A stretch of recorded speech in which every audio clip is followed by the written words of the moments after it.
شروع اللہ کے نام سے جو بڑا مہربان اور نہایت رحم فرمانے والا ہے۔ السلام علیکم ناظرین و سامعین۔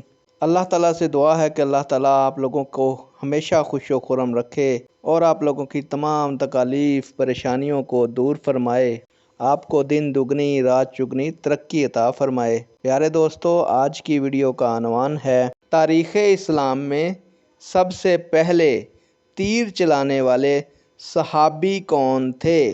امید کروں گا کہ یہ معلومات آپ کے علم میں اضافہ فرمائے گی اور آپ اس ویڈیو کو شیئر کریں گے، چینل کو سبسکرائب کریں گے تاکہ دوسرے لوگ بھی اس معلومات سے مستفید ہو سکیں۔ پیارے دوستو، بڑھتے ہیں ویڈیو کی جانب۔ اسلام کا پہلا تیر چلانے والے صحابی کا نام حضرت سعد بن ابی وقاص رضی اللہ تعالیٰ عنہ تھا۔ نیک دعاؤں کے ساتھ آپ سے اجازت چاہوں گا۔ اللہ تعالیٰ آپ لوگوں کا حامی و ناصر ہو۔ اللہ حافظ۔